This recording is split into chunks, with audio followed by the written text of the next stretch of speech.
banyak masukan dari teman-teman. Dimulai ini guys, dimulai. Dimulai ya. Oke. Ya.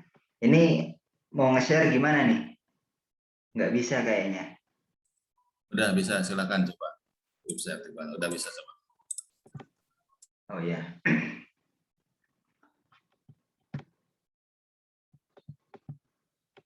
Ya.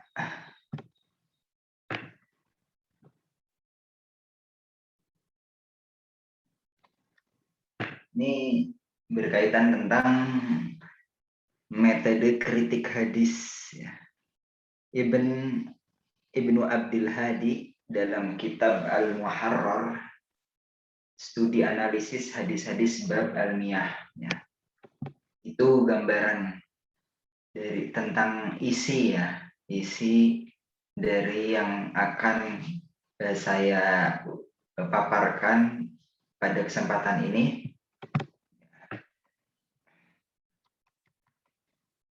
Kita tahu ya, dalam ini di abstraknya dijelaskan bahwa kitab Muharrar ini adalah salah satu kitab yang menghimpun hadis-hadis ahkam fikhiyah, hukum-hukum yang hadis-hadis hukum-hukum yang membicarakan, menjelaskan tentang fikih ya.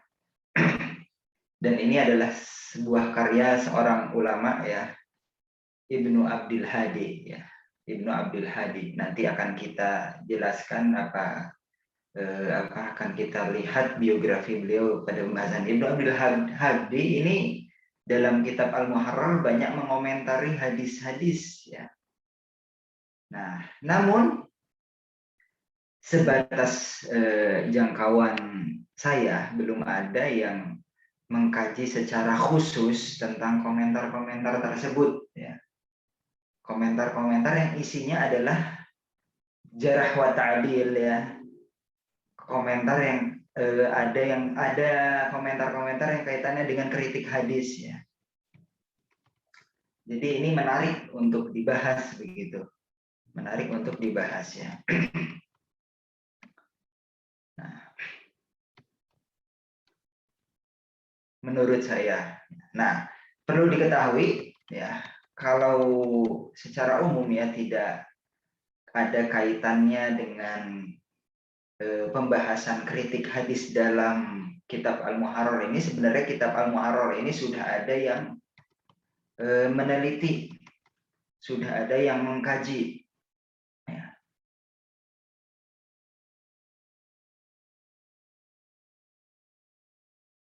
Sudah ada yang mengkaji kitab Al-Muharrar ini. Di antara pengkajian atau penelitian yang telah ditulis adalah yang kaitannya bukan kritik hadis ya, adalah yang dilakukan oleh guru saya ini, Nurkhalis Kurdian ya. Guru saya Nurkhalis Kurdian, studi komparasi antara bab almiyah di kitab Al-Muharrar fi Ahadits Al-Ahkam dengan bab miyah kitab Bulughul Maram. Nah, ini penelitian ini memaparkan perbandingan antara hadis-hadis yang ada dalam kitab Al-Muharrar dengan kitab Bulughul Maram. Hanya terfokus pada bab miyah dari masing-masing kedua kitab tersebut. Nah, peneliti di sini menguraikan hadis-hadis. Nah, tujuannya untuk mengkaji dari mana kelebihan dan kekurangan masing-masing dari kedua kitab tersebut. Nah, penelitian ini termasuk studi pustaka ya, dengan pendekatan kualitatif ya. Nah, itu penelitian pertama ya yang saya temukan. Kemudian peneliti ini pun, penulis ini pun juga telah melakukan penelitian terhadap Al-Muharrar ya, dengan pembahasan yang mirip, hanya saja berbeda bab ya. Kalau tadi bab almiyah dari kitab Al-Muharrar fil Hadis dan kitab Bulughul Maram, sedangkan penelitian yang berikutnya itu penelitian masih sama bahasannya, hanya saja beda medan ya, beda bab ya, bab nawaqidul wudu ya.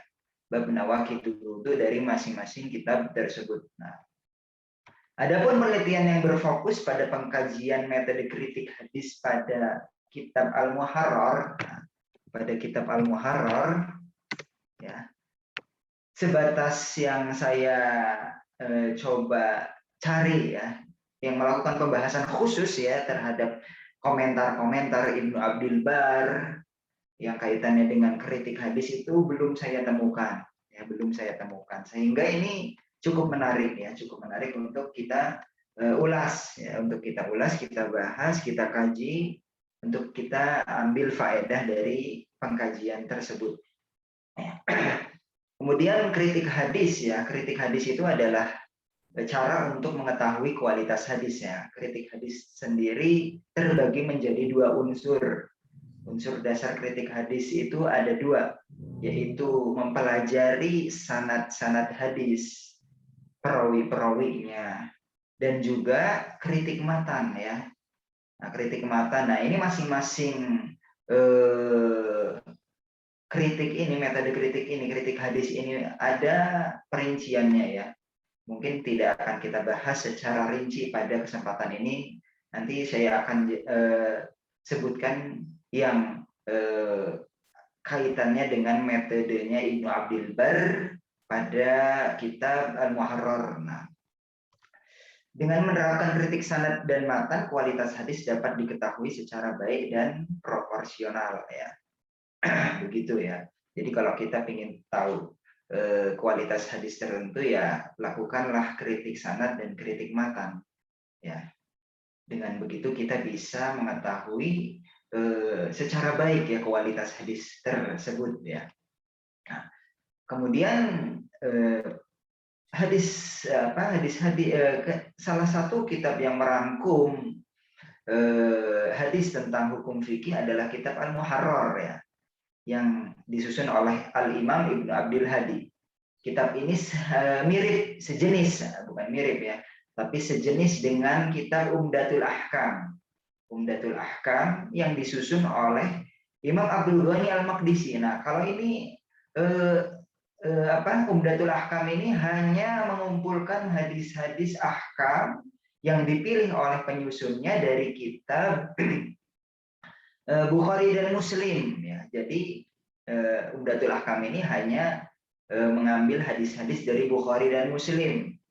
Nah, kemudian juga kitab yang mirip dengan Al-Muharrar ini Bulughul Maram ya. Kitab Bulughul Maram. Nah, Bulughul Maram ini berbeda dengan Umdatul Ahkam. Bulughul Maram ini dia mengumpulkan hadis-hadis tidak dibatasi dengan yang ada pada Sahihain, ada pada Bukhari dan Muslim saja. Bahkan di Bulughul Maram ini sebagian hadis-hadisnya itu dhaif. Dan Ibnu Hajar ya, selaku penyusun kitab Bulughul Maram ini juga menyertakan komentar-komentar terhadap penilaian hadis ya. Apakah itu hadisnya sahih atau hasan atau sebagainya, sesuai dengan hajat. Nah, namun di sini ada kitab Al-Muharrar. Nah, Muharrar ini kalau kita lihat itu lebih mirip dengan Bulughul Maram ya.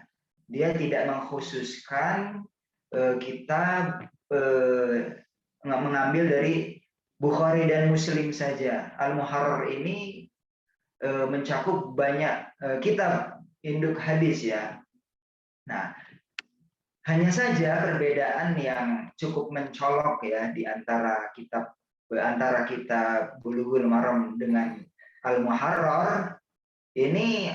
Bulughul Maram ini cenderung singkat dalam mengomentari hadis-hadis, bahkan tidak ada jarh wa ta'dil, yaitu menilai mengkaji penilaian terhadap perawi-perawi dalam sanad hadis ya, baik sisi negatif atau sisi positif perawi. Nah, sedangkan Al-Muharrar fil Hadis ini Ibnu Abdul Hadi membuat komentar-komentarnya. Ya. Dalam komentar-komentarnya itu bisa kita lihat kritik-kritik para imam terhadap hadis-hadis tertentu. Ya, seperti itu. Nah, sehingga dari paparan yang saya utarakan ini kita dapat membuat rumusan penelitian,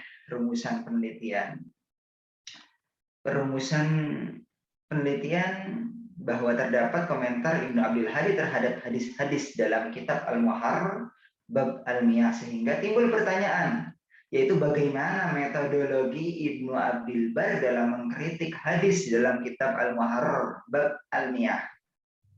Nah, dari pertanyaan tersebut dapat dipetakan pertanyaan lebih terperinci menjadi 2 pertanyaan. Pertama, bagaimana pandangan umum tentang kritik hadis. Kedua, bagaimana metode Ibnu Abdul Hadi dalam mengkritik hadis dalam kitab Muharrar khususnya bab Miyah. Nah, dari penelitian ini diharapkan bisa diketahui metodologi yang diterapkan oleh Ibnu Abdul Hadi dalam mengkritik hadis dalam kitab Al-Muharrar bab Miyah. Metodologi penelitian. Nah, penelitian ini sederhana ya. Penelitian menggunakan pendekatan kualitatif deskriptif dengan metode analisis konten melalui studi pustaka ya. Jadi nanti kita akan menganalisa hadis-hadis yang ada pada bab Miyah ya. Pada kitab Al-Muharrar ini ya. Kita memasuki hasil dan pembahasan.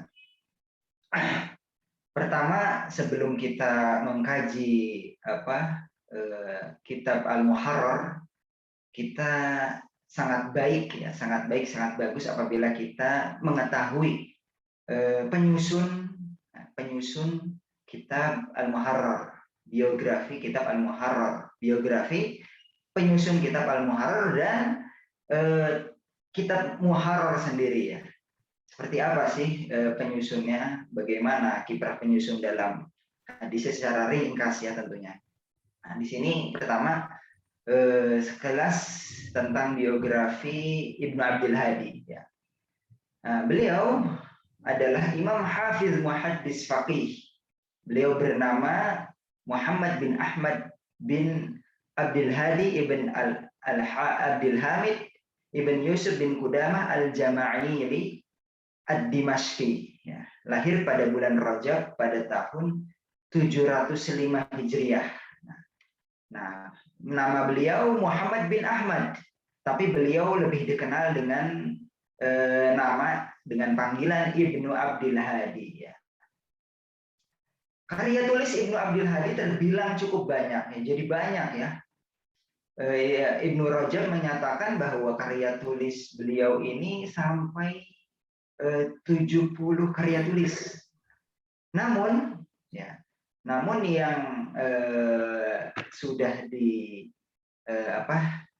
ditahqiq begitu ya, sudah ditahqiq itu tidak semuanya.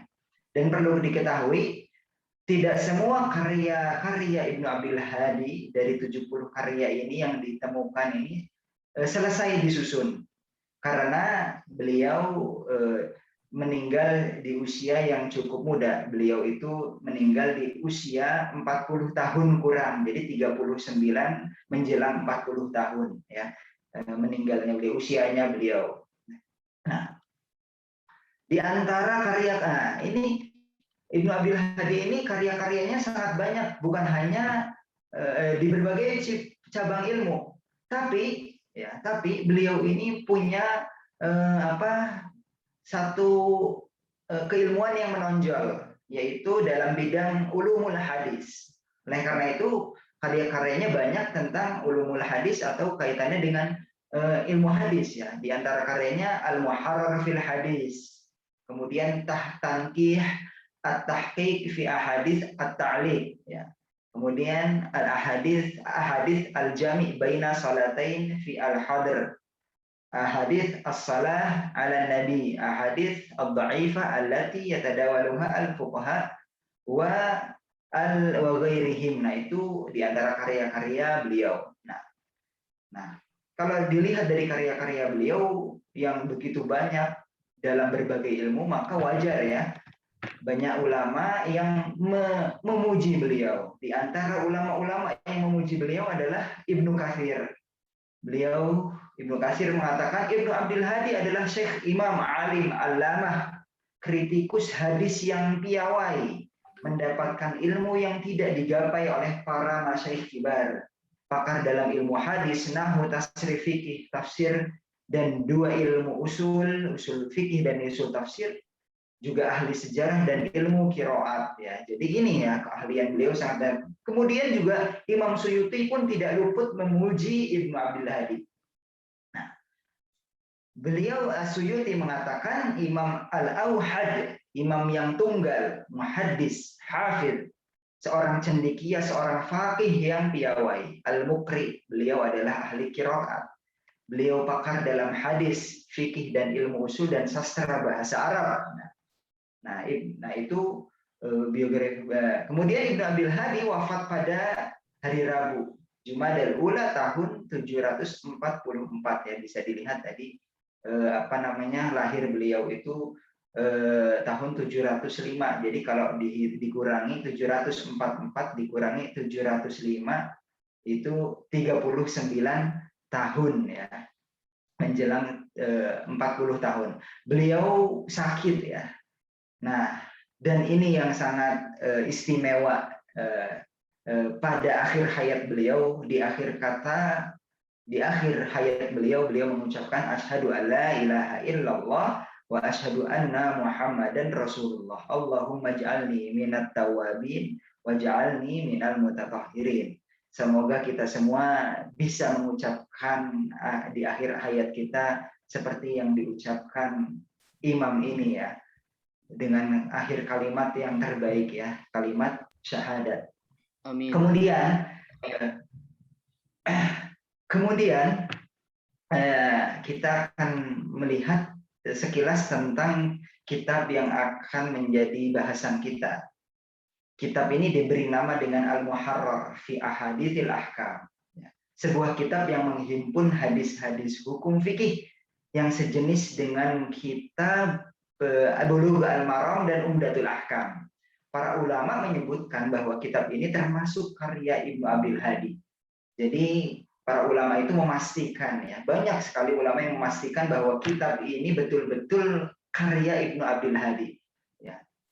Antara lain yang menyatakan demikian adalah Ibnu Rajab dalam kitab Zail At-Tabaqat. Kemudian Ibn Nasiruddin dalam kitab Ar-Rad Al-Wafir. Kemudian Ibnu Hajar dalam Ad-Durar Al-Kaminah. Nah, Ibnu Hajar mengatakan perihal kitab Al-Muharrar, kitab ini, Ibnu Abdul Hadi meringkas kitab ini dari kitab Al-Ilmam. Dan ia menyusun dengan susunan yang sangat baik. Nah, ini pujian Ibnu Hajar terhadap kitab Ibn Abdul Hadi, kitab Al-Muharrar. Nah, kalau kita baca ya, kalau kita membaca kitab Bulughul Maram, juga kitab kitab Bulughul Maram dan kitab Al-Muharrar, itu seolah-olah seakan-akan Ibnu Hajar itu mengambil hadis-hadis yang dibuat oleh Ibnu Abdul Hadi secara sepintas seperti itu. Hanya saja Ibnu Hajar lebih menyingkat dan lebih meringkas dari kitab Ibnu Abdul Hadi. Sepintas seperti itu. Namun ini pernyataan yang saya utarakan ini perlu dikaji lagi. Tapi kalau kita membaca ya kitab Bulughul Maram dan Muharrar, seolah-olah Ibnu Hajar itu mengambil hadis-hadis dari kitab Al-Muharrar. Ya.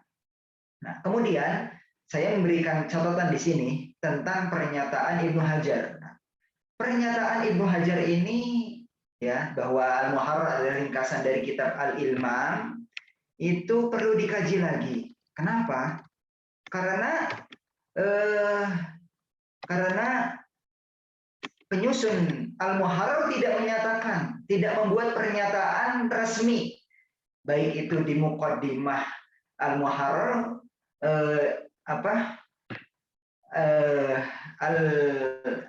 Ibnu Abdul Hadi tidak menyatakan bahwasanya kitabnya ini ringkasan kitab Al-Ilmam yang dikarang yang disusun oleh Ibnu Abdul Hakim. Oleh karena itu pernyataan Ibnu Hajar ini perlu diteliti lagi, perlu dikaji lagi ya. Dan ini menarik untuk dikaji. Ya. Kitab ini memiliki kelebihan dalam penyebutan sumber-sumber kitab hadis induk ketika disebutkan takhrij hadisnya. Nah, jadi kalau kita lihat ini ada tashih hadisnya, kemudian ada takhrij hadisnya, walaupun takhrijnya itu sekedar uzwu al hadis ila al masadir ya, sekedar menyandarkan hadis-hadis kepada kitab-kitab induk hadis ya. Kemudian juga Ibnu Abdul Hadi juga menyebutkan jarh wa ta'dil.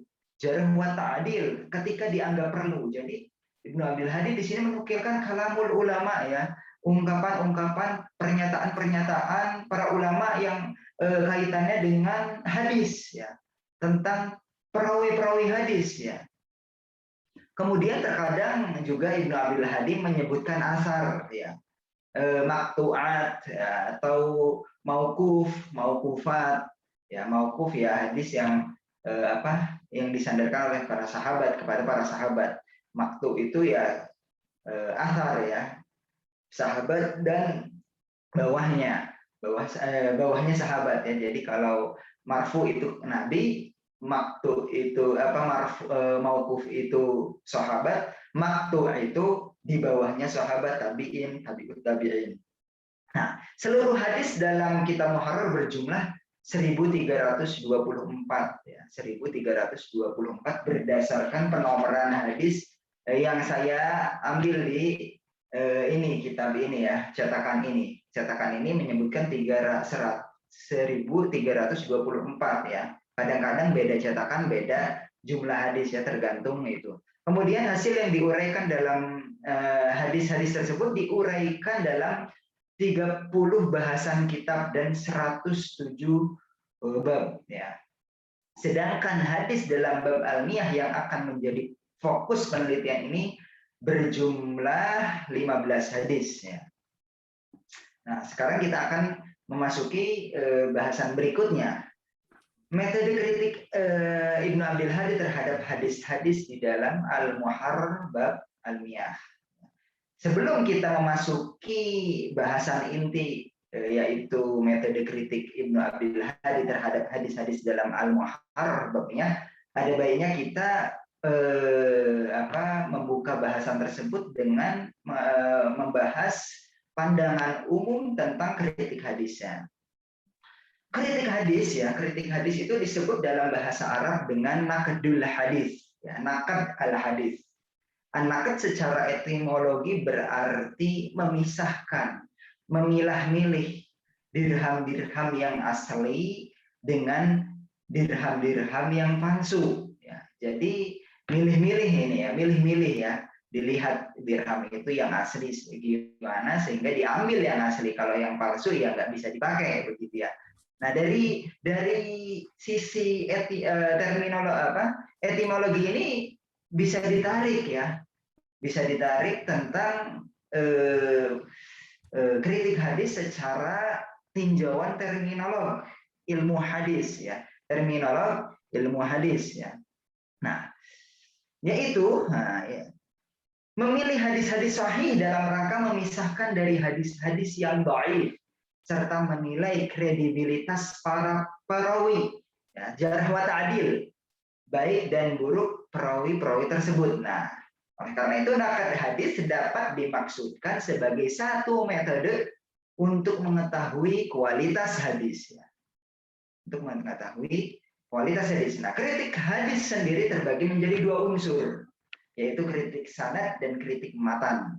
Nah, kritik sanad adalah mengkaji hadis dengan memeriksa jalur-jalur sanad dan para perawi hadis agar bisa dipastikan kebersambungan sanad, dan al-jarh wa ta'dil yaitu penilaian kredibilitas baik dan buruk para perawi sehingga hadis dapat diterima atau ditolak ya, begitu. Jadi itu kritik kritik sanad dan kritik hadis ya secara umum. Sedangkan kritik matan adalah mengkaji matan hadis dengan proses-proses tertentu ya, banyak proses-prosesnya. Nah, saya sebutkan di sini antara lain proses mengkritik hadis itu dengan mengkorelasi redaksi matan, mengumpulkan redaksi matan dari jalur-jalur yang berbeda-beda, juga dengan membandingkan dengan hadis-hadis yang lain. Nah, dengan menerapkan kritik sanad dan matan, kualitas hadis dapat diketahui secara baik dan proporsional. Nah, itu pandangan umum tentang kritik hadis ya. Kemudian, ya sekarang kita akan memasuki bahasan inti dari penulisan makalah ini, artikel ini, yaitu uraian analisis metode kritik Ibnu Abil Hadi terhadap hadis-hadis dalam Al-Muharrar bab Al-Miyah.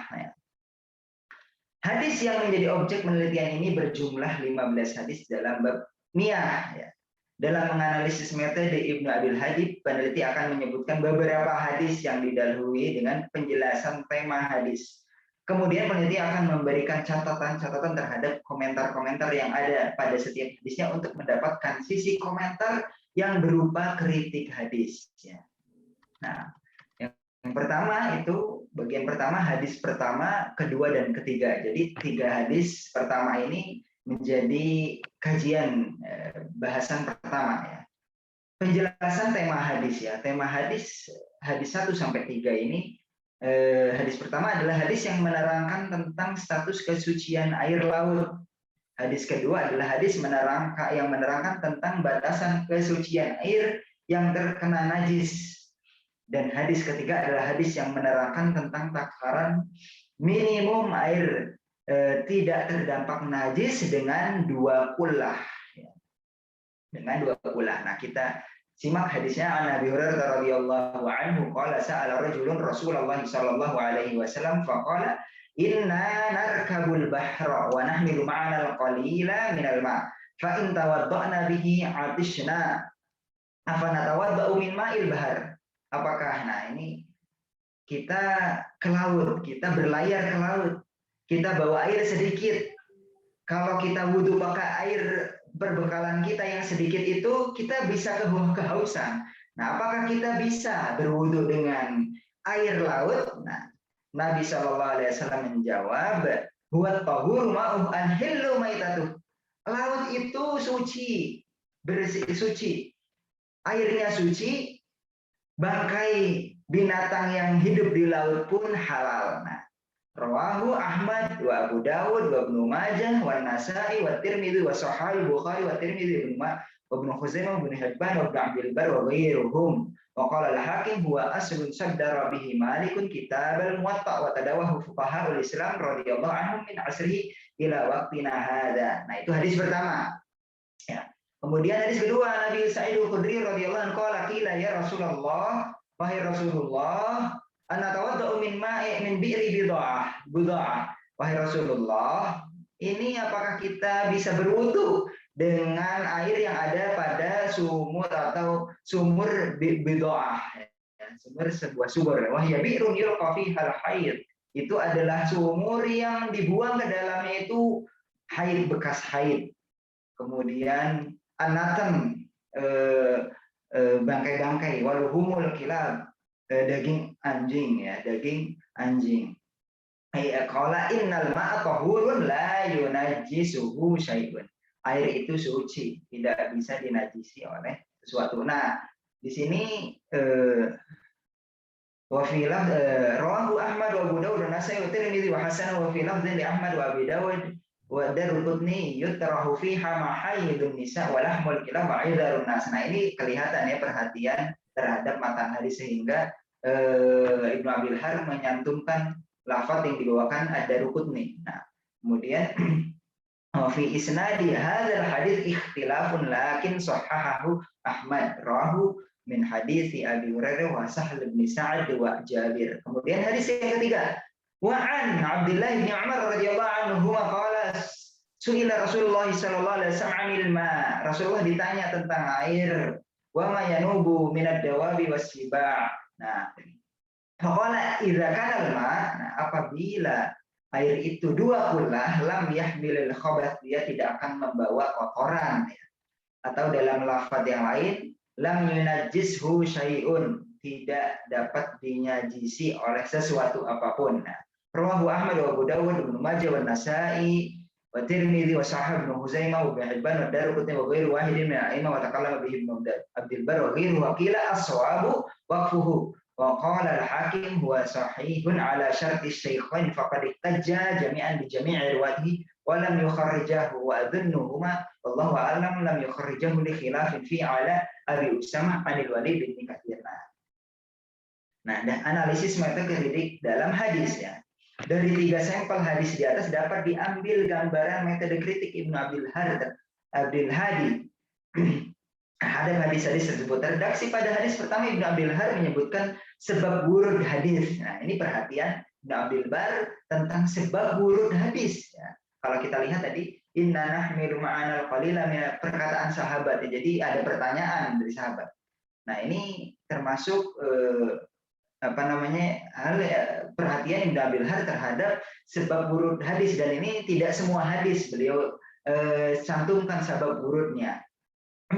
Yaitu pertanyaan sahabat perihal kebutuhan air yang mendesak ketika berada di tengah laut. Bagaimana hukum air laut untuk berwudu? Karena maksud makna hadis pun bisa diketahui maknanya secara proporsional dengan menelaah sebab wurudnya. Nah, seperti itu. Kemudian Ibnu Abdul Hadi memberikan catatan atau komentar terhadap hadis yang terdapat kekhususan tertentu ya, dengan menukil perkataan muhaddis ya. Di sini yaitu penuturan Al-Hakim terdapat pada hadis pertama.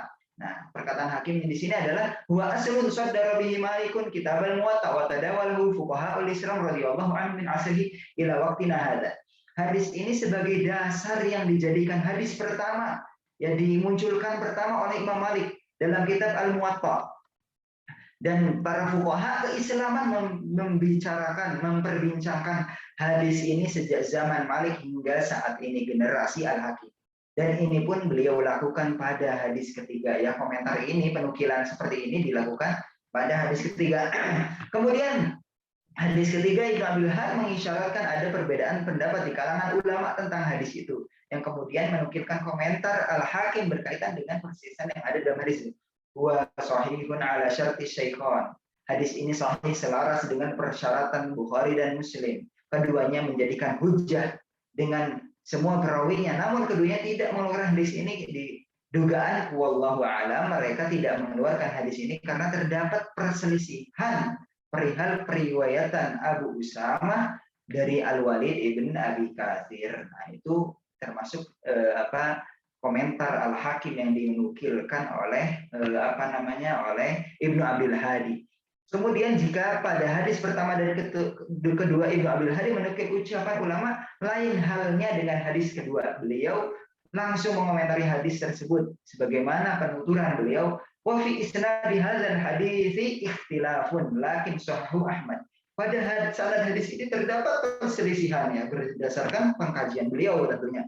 Walau demikian Ahmad menilai hadis ini sahih. Nah, ini terlihat gambaran metodenya siapa Ibnu Abdul Hadi. Berdasarkan pengamatan 3 hadis pertama tergambar bahwa Ibnu Abdul Hadi dalam masalah kritik terhadap hadis menukilkan pendapat ulama terdahulu yang mewakili penilaian terhadap hadis. Namun beliau juga mengomentari secara langsung tanpa menukil ucapan ulama hadis terdahulu.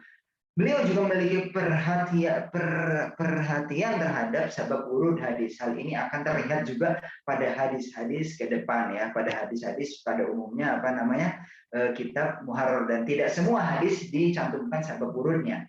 Kemudian kita berlanjut ke bahasan berikutnya, hadis keempat, kelima, dan keenam. Penjelasan tema hadis ya. Ketiga hadis ini membicarakan perihal larangan kencing di air yang menggenang kemudian menggunakan air tersebut sebagai sarana mandi junub. Nah, jadi ini temanya sama tapi riwayatnya banyak. Nah, ini juga menggambarkan metodenya Ibnu Abdul Bar juga ya. Nantinya akan dijelaskan. Hadis yang pertama, hadis yang keempat, an Abi Hurairah radhiyallahu anhu an Nabi sallallahu alaihi wasallam qala la yabulanna ahadukum fil ma'i ini. Janganlah kamu kencing, salah seorang kalian kencing di air yang menggenang, yang tidak mengalir, kemudian mandi di dalam air tersebut. Nah, Kemudian dalam lafaz Muslim, tsumma yaghtasil minhu. Nah, ini ada perbedaan. Yaghtasil fihi dan yaghtasil minhu. Kalau yaghtasil fihi nyemplung ke dalam air tersebut ya. Tapi kalau yaghtasil minhu mengambil air, sebagian air dari situ untuk untuk mandi ya. Nah, tidak boleh ya. Nah, jadi kalau kita lihat ini berarti ada perbedaan jumlah air. Kalau tadi kan hadis yang pertama najis dicemplungin ke air tapi tetap tidak najis. Tapi di sini hadis air air yang menggenang tidak boleh dipakai. Jadi ada perbedaan ya nanti. Tetapi tidak dibahas di sini ya. Dibahas di bab fikih tentunya kalau yang hal itu. Rawa Muhammad bin Ajlan qala sami'tu abi yuhadditsu an Abi Hurairah radhiyallahu anhu qala Rasulullah sallallahu alaihi wasallam la yabulanna ahadukum fil ma'i da'im. Janganlah kalian kencing di air yang menggenang. Wala yaghtasil fihi minal janabah. Wala, dan janganlah mandi di dalam air. Dalam air itu karena sebab junub. Nah, jadi ada penegasan makna di sini. Kalau tadi di atas tidak disebutkan minal janabah, tapi di sini disebutkan minal janabah dari junub. Nah, rawahu Abu Daud an Musaddad bin Qatan anhu an Ibnu Ajlan wa Abu Hurairah lahu Muslim. Wa rawa Muslim min hadits Bukair bin al-Ashaj anna Abu Sa'id maula Hisham bin Zuhrah haddathahu annahu sami'a Abu Hurairah radhiyallahu anhu qala Rasulullah sallallahu alaihi wasallam la yaghtasil ahadukum fil ma'i da'imi wa huwa junubun. Jangan kalian mandi di air yang menggenang wa huwa junubun. Wa qala kaifa yaf'al Abu Hurairah, bagaimana melakukan itu wahai Abu Hurairah? Qala yatanawuluhu tanawulan Abu Sa'id la yu'raf ismuhu. Nah, analisis metode kritik dalam hadis. Nah, dari 3 hadis di atas, yaitu hadis keempat hingga ke-6, terdapat gambaran jelas perhatian Ibnu Abdul Hadi terhadap perbedaan redaksi matan. Ya, jadi matanya dikumpulkan, yang kaitannya dengan itu dikumpulkan. Hadis keempat muttafaqun alaih dengan 2 redaksi. Pertama, larangan kencing di air menggenang lalu mandi dan dalam air tersebut. Sedangkan kedua, larangan mandi menggunakan air dari genangan tersebut. Ya, walau hadis di atas muttafaqun alaih, namun beliau tidak mencukupkan menukilkan matan hadis tersebut. Ya, lihat di sini muttafaqun alaih, tapi Ibnu Abdul Hadi tidak mencukupkan riwayat muttafaqun alaih karena ada makna-makna tertentu yang berpengaruh ketika melihat riwayat-riwayat yang lain ya. Yaitu redaksi yang dibawa oleh Ibnu Abi Daud dan juga redaksi tambahan yang dibawakan Muslim. Kedua redaksi ini mempertegas mandi yang dimaksudkan dalam hadis adalah mandi junub. Bahkan di redaksi terakhir Ibnu Abi Hadi menyertakan ucapan Abu Hurairah radhiyallahu anhu berkenaan dengan makna hadis ini, yaitu ketika Abu Sa'id bertanya kepada Abu Hurairah, "Kaifa yaf'al ya Abu Hurairah?" Qala yatanawwaluhu tanawulahan. Bagaimana prakteknya wahai Abu Hurairah? Abu Hurairah menjawab, yatanawwaluhu, menciduk, ngambil air dari situ ya. Ngambil air dari situ. Tapi ini pernyataan Abu Hurairah tentunya. Kemudian kalau kita lihat bukan hanya sekedar menciduk dari air tersebut, akan tetapi juga termasuk nyemplung ke air yang menggenang ya, air yang menggenang dalam rangka mandi junub. Kemudian Ibnu Abdul Hadi pun menukilkan memberikan komentar tentang perawi, yaitu Abu Sa'id. Nah, ini perhatian terhadap kritik terhadap perawi, yaitu Abu Sa'id. Beliau mengatakan Abu Sa'id itu tidak diketahui namanya, mubham.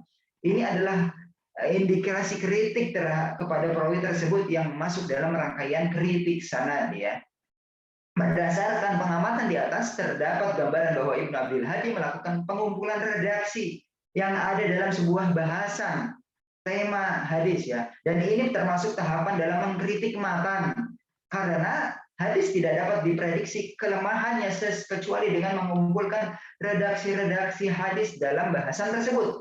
Dan beliau menukilkan keterangan asar Abu Hurairah yang dapat membuka pemahaman lebih terhadap maksud dari hadis. Dalam kritik sanad, Ibnu Abi Hadis memberikan komentar terhadap perawi tertentu. Nah, kemudian kita analisis lagi hadis ke-7, ke-8 dan ke-9.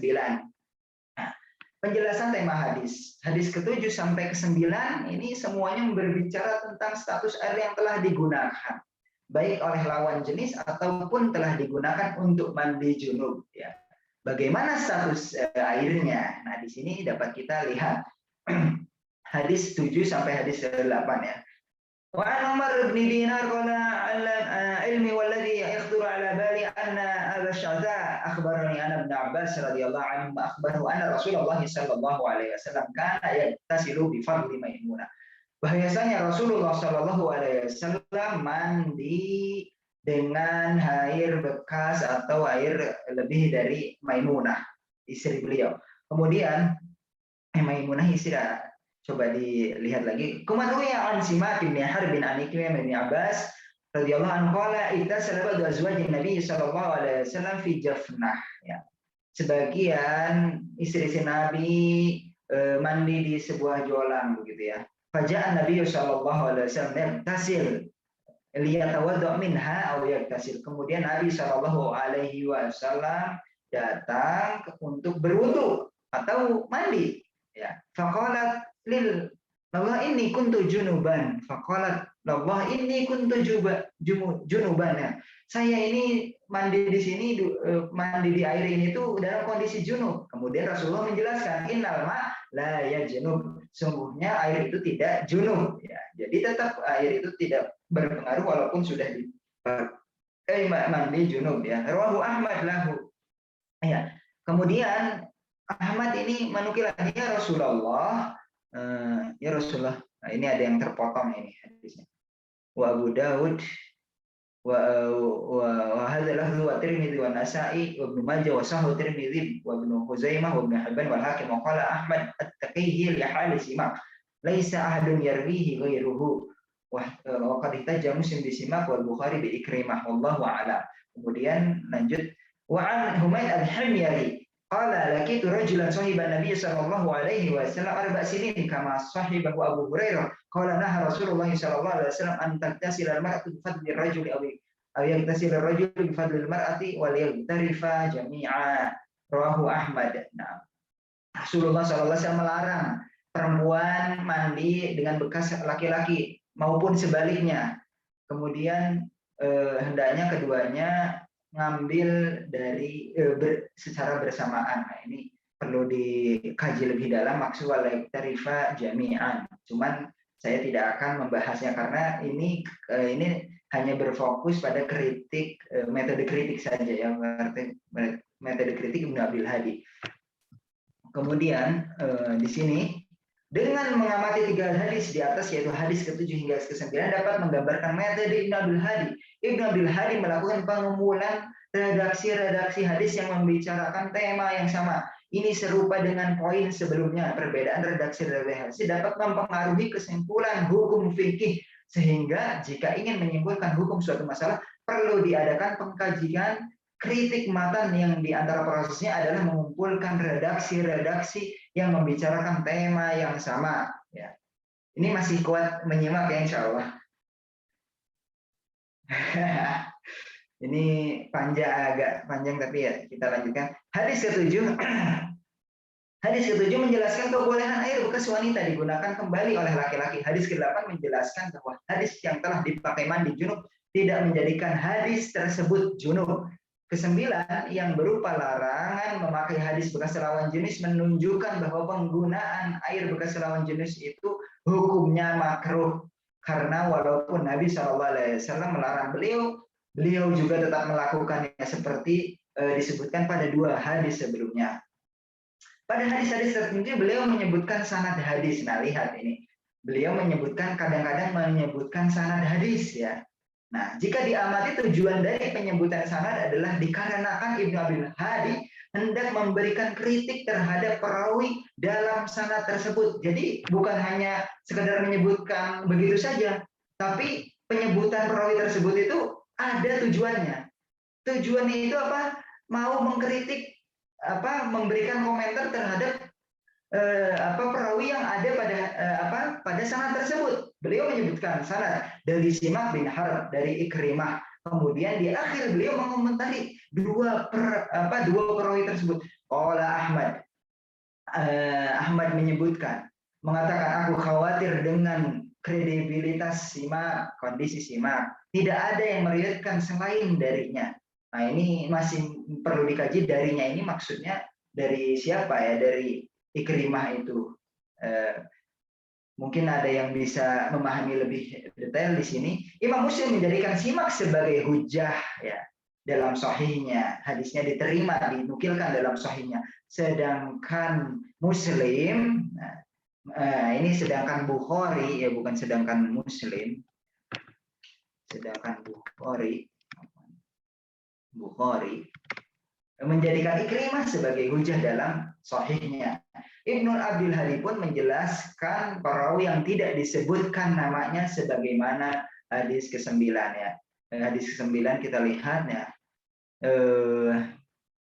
Ada perawi yang warrajulul mubham, nah di situ.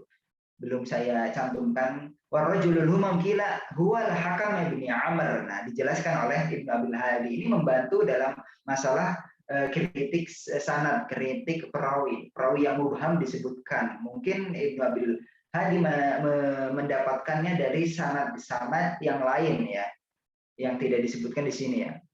Ar-rajul huwa Hakam bin Amr wakila Abdullah bin Sirjis wakila Ibnu Mughaffal. Nah, kemudian kita lanjutkan ke pembahasan hadis-hadis yang sambil hadis berikutnya. Hadis ke-10, ke-11, ke-12, ke-13, dan ke-14. Ini karena satu tema ya hadisnya. Jadi saya sebutkan berbarengan. Hadis-hadis berikut menerangkan tentang status najis hewan-hewan tertentu seperti jilatan anjing, ya seperti jilatan anjing, kucing, serta penjelasan tata cara membersihkan najis tersebut ya. Hadisnya ini ya. Wa an Hisham bin Hasan an Muhammad bin Sirin an Abi Hurairah radhiyallahu anhu qala Rasulullah sallallahu alaihi wasallam tuhur inai hadikum, kesucian bejana salah seorang dari kalian apabila dijilat oleh anjing ya, ayaksilahu sab'a marrat, dicuci sebanyak 7 kali. Salah satu media mencucinya dengan menggunakan tanah.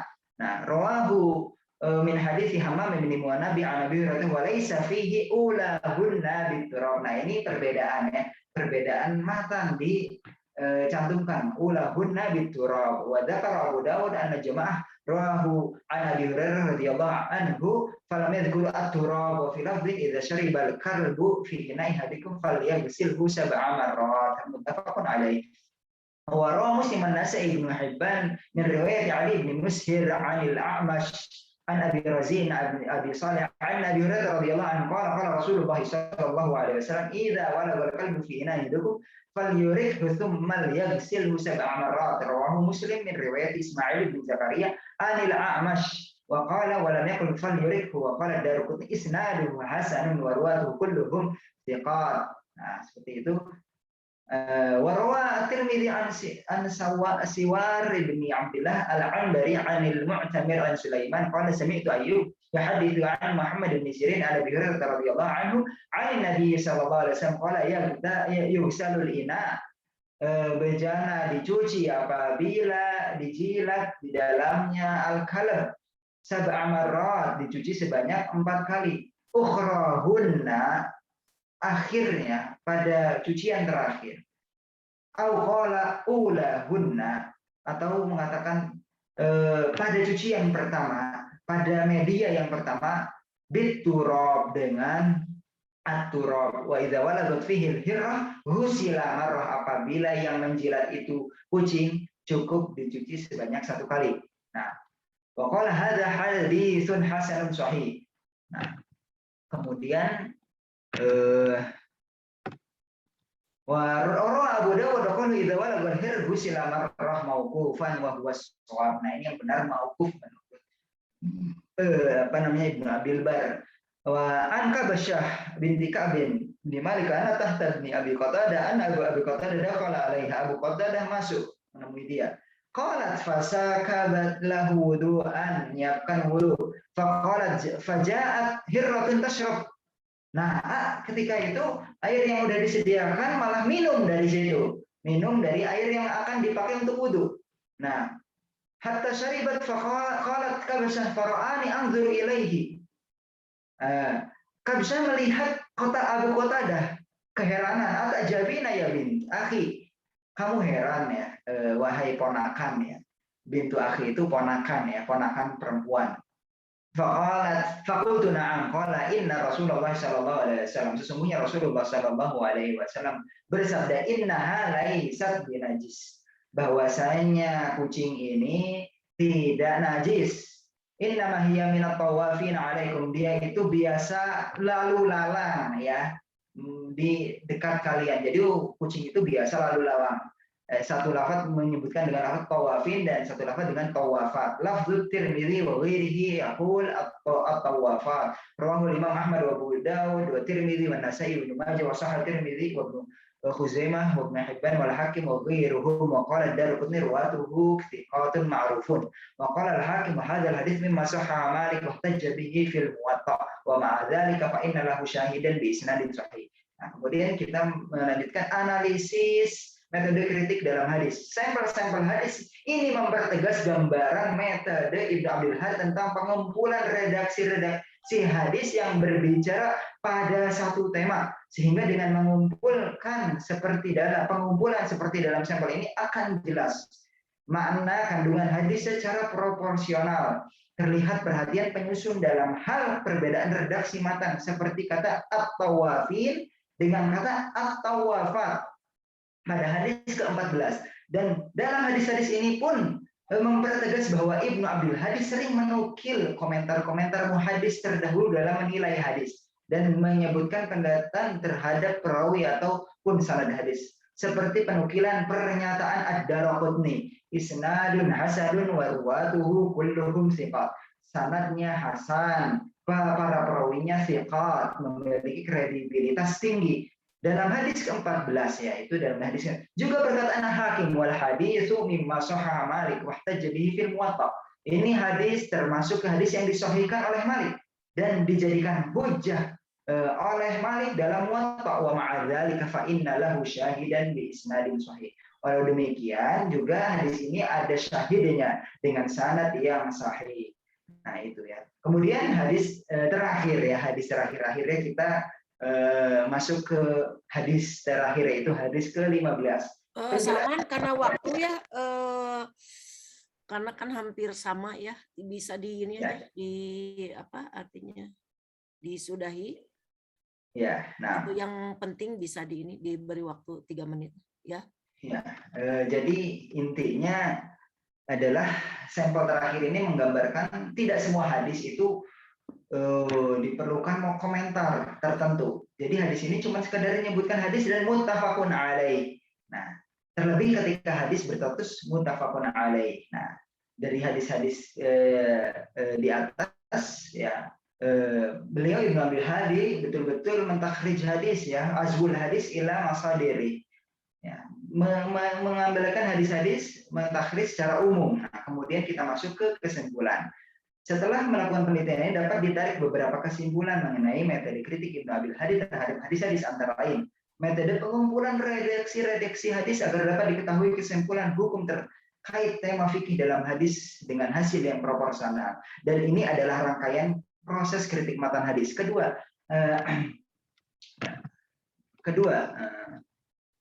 Ibnu Abdul Hadi menyebutkan sebab urut hadis yang mana ini dapat membantu dalam memahami maksud hadis. Ini pun menjadi dalam proses kritik matan hadis ya. Ketika beliau mentakhrij hadis secara global, ini membantu dalam kritik sanad yang mana sangat membutuhkan pengumpulan jalur-jalur sanad hadis agar diketahui kualitas sanadnya. Ini termasuk dalam rangkaian proses kritik sanad hadis. Keempat, Ibnu Abdul Hadi menukilkan kritik pada perawi yang mempengaruhi penilaian terhadap hadis. Ini termasuk rangkaian kritik sanad hadis. Kelima, Ibnu Abdul Hadi menyebutkan kesimpulan penilaian terhadap hadis dengan menukil penilaian para ulama hadis. Walau sebagian hadis beliau membuat kesimpulan tersendiri dalam penilaian kepada hadis tertentu ya. Mungkin ini saja ya yang dapat dipaparkan pada kesempatan saat ini. Sebelumnya terima kasih kepada teman-teman yang bersedia menyimak dengan baik, juga Bu Dada yang bersedia membimbing kami semua.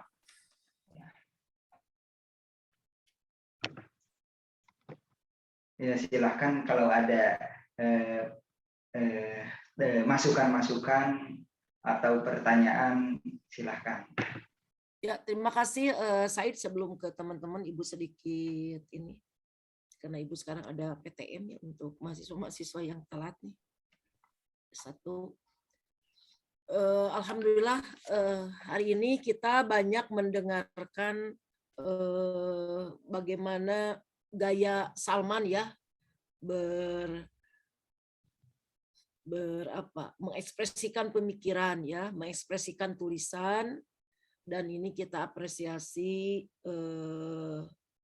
tadi keistihadannya, keberaniannya dalam menampilkan satu pemikir atau muhadis yang menjadi tadi penelitian kita bersama. Ya. Jadi kalau nanti dalam sidang tesis ya, dalam sidang munaqosyah nanti, karena diberi waktunya misalnya oleh admin, diberi waktu 30 menit untuk tadi memaparkan hasil penelitian, kita diusahakan jangan lebih dari itu. Diusahakan ya, jangan nunggu Pak, habis waktunya Pak, yang begitu. Nah ini karena apa, Salman ya, pasti ya kalau komentator itu nyari-nyari kekurangan, itu sudah biasa ya. Maksud Ibu tadi ini untuk semuanya, untuk semuanya. Yang pertama tadi ada yang harus diperbaiki dari sisi metode sistematika penulisan, ya. Sistematika metode penulisan. Di awal itu apalagi yang nampak menjadi mahkota kita, nulis abstrak coba gerak. Ada yang tipe Salman itu tidak boleh, kalau mending kalau di dalam ya, kalau yang nampak itu tidak boleh salah. Apa yang nulis Salman di dalam ini? Nulis abstraknya bagaimana? Kalau yang sekilas tadi Ibu lihat. Coba di scroll ke atas. Takut Ibu salah menilai. Ada, kalau di dalam kan enak ya, walaupun tadi kesalahan total ketika jadi ketiak kan, wah salah total itu ya. Nah, abstrak ya, kurang apa Salman? Nggak tahu. Nah ini kan yang nampak ke depan gitu ya, yang nampak ke depan, nama, apalagi nama, email, tema ya, kemudian lembaga, itu tidak boleh salah. Makanya harus berapa kali diedit gitu ya. Jadi abstrak itu kan di depan ya, akan orang pasti melihat gitu ya. Nah ini metode kritik Ibnu Abdil Hadi dalam kitab Al-Muharrar. Nah ini ada pertanyaan dasar nanti kalau dalam sidang juga sama. Kenapa harus kitab Al-Muharrar? Dan kenapa tadi di studi kasusnya di kitab Al-Miyah? Nah, gitu ya. Jadi kan mau menampilkan kritik hadisnya, ada 3 sebenarnya di sini. Kenapa Ibnu Abdillah? Dan kenapa harus di kitab Al-Muharrar? Nah, karena karya beliau dalam bidang hadis, komentar hadisnya bukan hanya di kitab ini saja. Berarti ada sesuatu yang menarik ya secara penilaian awal. Kenapa harus Al-Muharrar? Juga kenapa studi kasusnya di bab Al-Miyah? Ya, Salman? Ya, baik, Bu. Ada filosofi pertama secara ontologi itu pasti. Ya. Nah, ini sama semua juga. Berarti ada sesuatu yang menarik yang akan saya tampilkan ya. Apalagi Ibnu Abdil Hadi mungkin tidak sepopuler nama Ibnu Hajar Al-Asqalani atau tadi Jamaluddin Al-Qasimi ya. Nah, ini Ibnu Abdil Hadi, padahal ini adalah di latar belakang tadi ditampilkan. Ya ditampilkan Ibnu Abdil Hadi itu bahwa beliau juga adalah, walaupun tadi studi kasusnya di kitab fikih ya, di kitab ibadah, tapi beliau juga sangat banyak kontribusi dalam bidang hadis. Nah gitu ya, tampilkan beliau di awal di abstrak itu, karena mungkin tidak tidak sepopuler tadi kitab-kitab yang dikaji di beberapa pesantren. Ini kan tadi masuk ke dalam kategori masadirus sanawiyah. Masadirus sanawiyah. Sama dengan tadi mungkin tadi kitabnya Ibnu Hajar dalam kitab Bulughul Maram berdasarkan informasi Salman tadi. Nah ini penulisan, kemudian yang kedua ini masih penulisan. Jangan ada kata-kata nanti selayang pandang. Oh iya. Selayang pandang itu biasanya di tentang ilmiah populer ya di koran-koran itu ya. Atau di brosur sekolah, Bu. Apa? Di brosur sekolah biasanya. Oh, brosur sekolah. Ya, jadi informasi-informasi artinya tidak begitu ini ya. Jadi kalau karya ilmiah itu jangan tadi titik temu tuh diusahakan jangan ada kata titik temu. Tadi selayang pandang atau sekilas sudah aja tampilkan saja. Biografi Ibnu Al-Hadi udah aja begitu. Atau biodata Ibnu Al-Hadi. Nah, itu sudah bagus. Tidak usah kecuali ada begini nih. Telaah ulang, kajian ulang boleh itu. Kajian ulang terhadap pemikiran Ibnu Hadi dalam kitab Al-Muharrar oleh siapa yang mengomentarnya. Dan diusahakan kita tidak mesti harus 2 variabel. Seperti ini aja contoh. Karena kemarin waktu yang cutting itu ada kalimat pengaruh untuk apa? Kita itu dinormatif kok ilmunya. Tidak usah ada pengaruh-pengaruh. Pengaruh mah bagian PAI itu yang di studi praktis ya. Atau tadi di psikologi biasanya.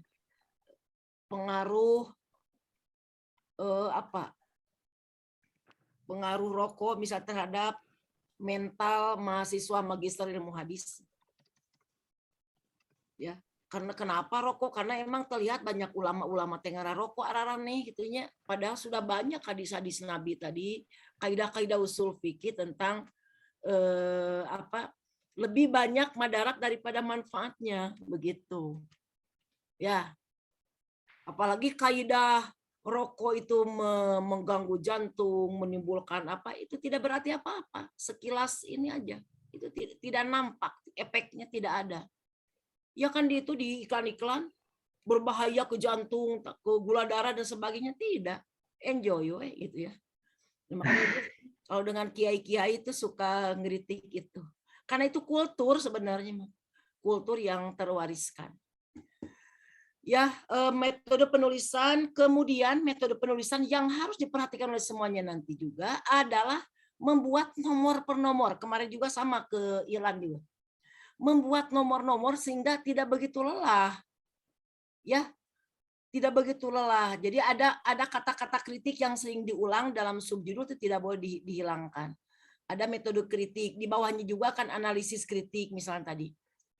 Yang di sini pandangan umum tentang kritik hadis nggak usah boleh tidak boleh ada pengulangan kalimat-kalimat yang sama, apalagi di sub-judul atau di tema-tema penting bawahan yang menjadi turunan dari tema ya, dari tema grand di depan dari judul besar ya. Hindari pengulangan kata ya, hindari. Sebenarnya ini kan ada 2 ini ya, kalau Ibu ini Salman. Jadi nanti dalam bahasan Salman itu kan akan membahas secara global, pasti semua artikel pasti ada pendahuluan, ada bahasan dan kesimpulan. Dan simpulan pasti begitu.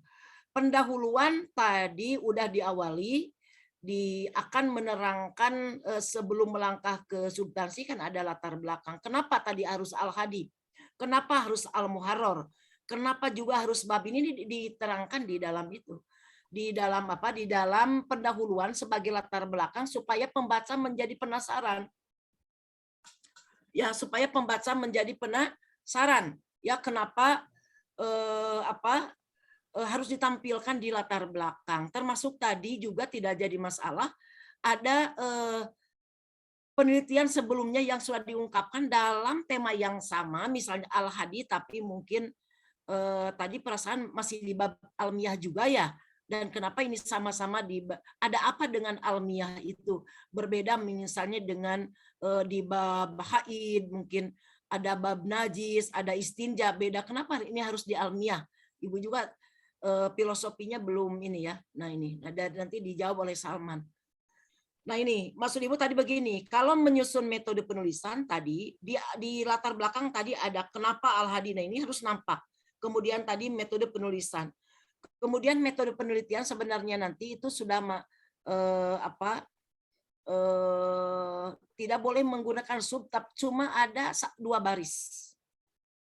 Kalau itu coba pakai apologi yang kita mengutip dari Melong atau Surya Sumantri di metode riset, apa penelitian analisis konten itu.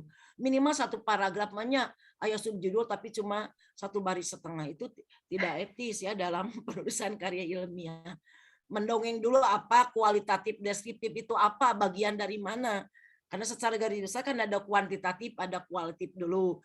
Yang kamu ambil ada kualitatif. Kualitatifnya adalah saya mengambil analisis konten karena akan menguraikan pemikiran tentang kepakaran seseorang dalam bidang hadis tentunya di sini ya.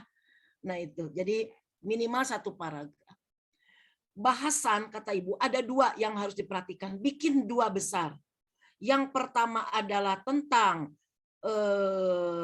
biodata ya.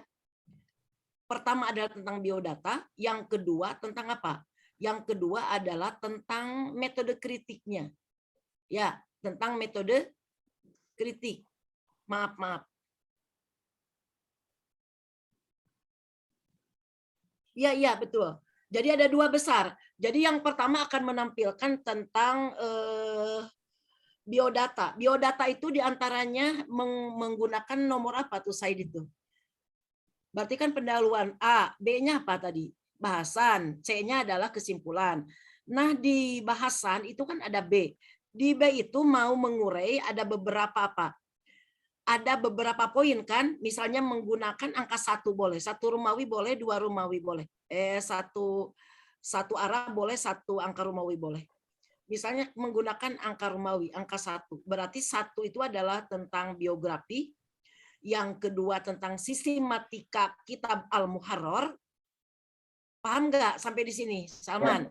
Ya, Sistematika bahasan Al-Muharrar itu tidak, tadi Ibu lihat bagus di dalam bahasan kamu, tapi ternyata di akhir orang akan melihat ada berapa jilid, mungkin ada berapa jumlah kitabnya, babnya, kemudian tadi ini orang akan melihat di awal begitu kalau di sistematika bahasan.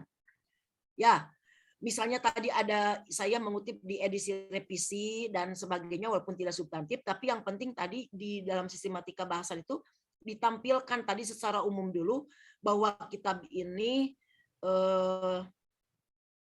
menampilkan tadi tentang mungkin sejarah munculnya, kemudian tadi ada jumlah kitab bab dan sebagainya. Karena terlalu banyak tadi di bab, mungkin kitab bisa muncul tadi katanya 30. Coba dideskripsikan kitab apa saja. Najasah, misalnya tadi haid, miyah dan sebagainya.